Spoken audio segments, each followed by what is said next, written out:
안녕하세요. 저희 이야기를 써볼까 합니다. 저는 그냥 흔하디 흔한 평범한 직장인입니다.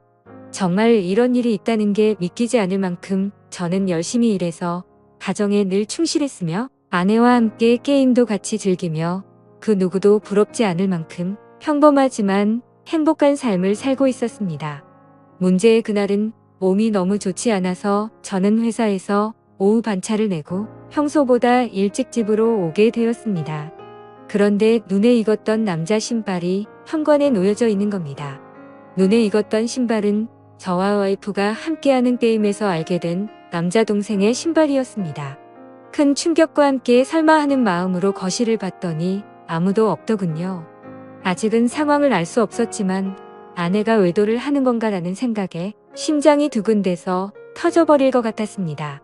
근래 들어 화장실에 들어가서 2시간씩 배가 아프다고 안 나오는 일이 허다했었고 하지 않던 산책을 갑자기 나가곤 해서 평소와 행동이 달라 뭔가 미심쩍긴 했었습니다.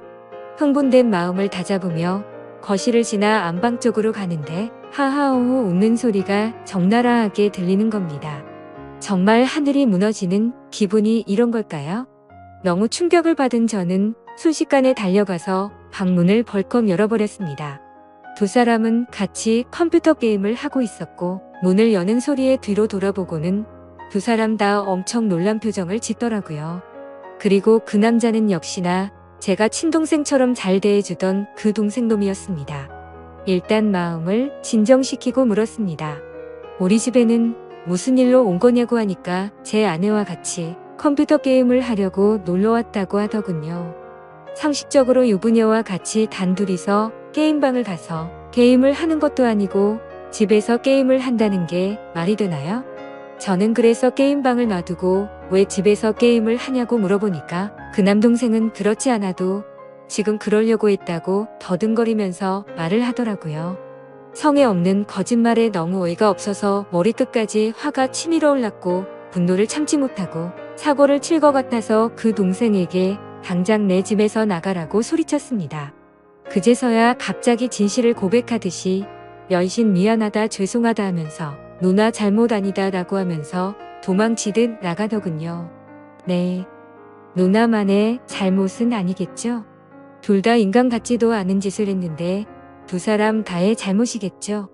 아내와 저는 조용히 한참 동안 아무 말 없이 있었고 제가 먼저 아내에게 말했습니다. 어린애도 속지 않을 거짓말 하지 말고 솔직히 말하라고요. 그러자 아내는 진짜 아무 일도 없었고 그냥 게임을 하려고 부른 거라고 말을 하더군요. 그냥 더 이상 이야기를 나눠봤자 답이 없을 것 같아서 말했습니다. 둘이서 아무 일도 없었다고 하더라도 이렇게 나도 없는 집에다가 남자를 불러서 게임을 했다는 거 용납이 안 된다. 이제는 믿었던 신뢰가 깨졌으니 더 이상은 이 결혼 생활을 이어갈 자신이 없다고 말했죠. 그리고 나서 일단 여행용 캐리어를 꺼내서 아내의 옷들을 집어넣었고 그제서야 아내는 그냥 별 생각 없이 부른 거라며 미안하다고 무릎을 꿇고 손을 싹싹 빌며 미안하다고 했습니다. 그런데 어떻게 이게 용서가 될까요? 아무 일도 없었다고 하지만 유부녀가 남자를 집에까지 불렀다는 것 자체만으로도 제가 모르는 사이 무슨 일들이 벌어졌을지 알 수도 없는 거고 상상조차 하기가 싫었습니다. 심지어 연애 때부터 절대 이럴 여자가 아니라고 믿고 살아왔기에 충격은 훨씬 더 컸었고 정말 지옥이 있다면 딱 이 심정이겠구나 싶더라고요. 아무튼 아내는 계속해서 미안하다고 같은 말만 반복하면서 버티고 있었고 결국 저는 장인 어른에게 연락을 해 지금 있었던 일 그대로를 말했더니 아무 말씀도 없이 전화를 끊더군요. 저는 그 길로 주차장으로 내려가 차에 타자마자 정말 난생 처음으로 정신을 놓고 펑펑 울어버렸습니다. 그렇게 몇 시간이 지나 장인어른이 집으로 오라고 해서 올라갔더니 술을 드시고 계시더군요. 근데 식탁 앞에 앉자마자 장인어른은 갑자기 삿대질을 하면서 가정도 지키지 못하는 게 네가 그러고도 가장이냐 한심하다 한심해 이러는 겁니다. 정말 충격에 충격을 받았더니 눈알이 뒤집어지더군요. 너무 화가 나서 앞에 있던 물컵을 아래로 내리쳤고 유리 파편에 긁혀서 제 손에서는 피가 흘렀지만 너무 화가 나서 아픔도 느낄 수가 없더군요. 그 모습을 본 장인은 집으로 가시면서까지 고래고래 소리치고 현관문을 발로 차더군요.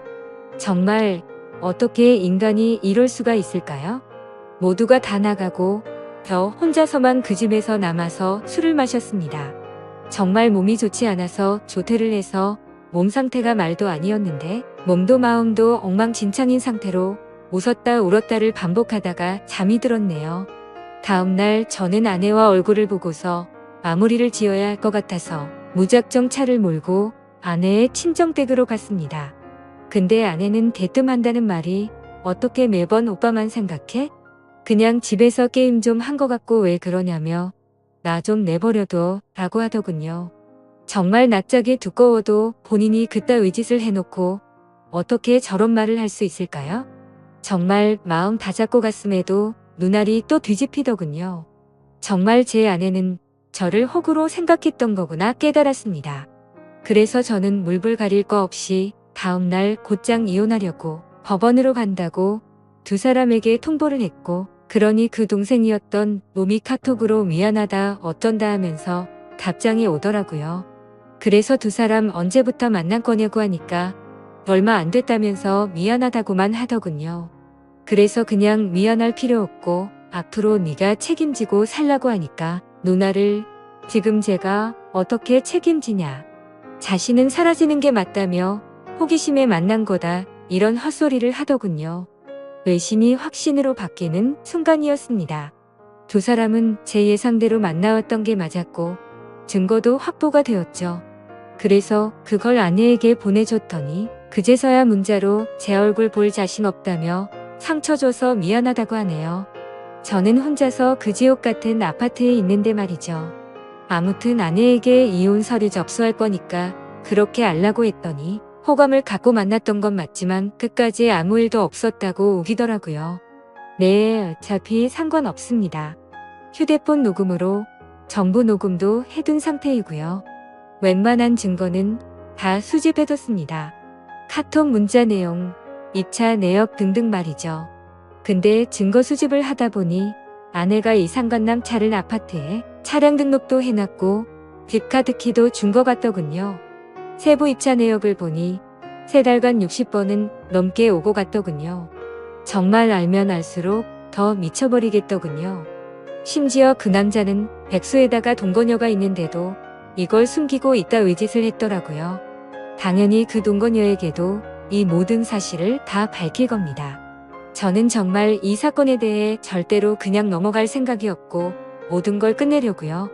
배신감 자괴감에 치를 떨었고 그래도 사랑하는 아내라 용서를 해줄까도 했지만 적반하장으로 나오는 아내와 처가의 행동에 정말 바닥의 끝을 보고 나서 오히려 제정신이 들었습니다.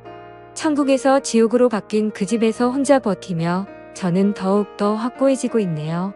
심지어 아내는 제가 직접 모은 증거들을 끝까지 부인하네요. 전단지 진정성 있는 사과와 반성을 원했는데 말입니다.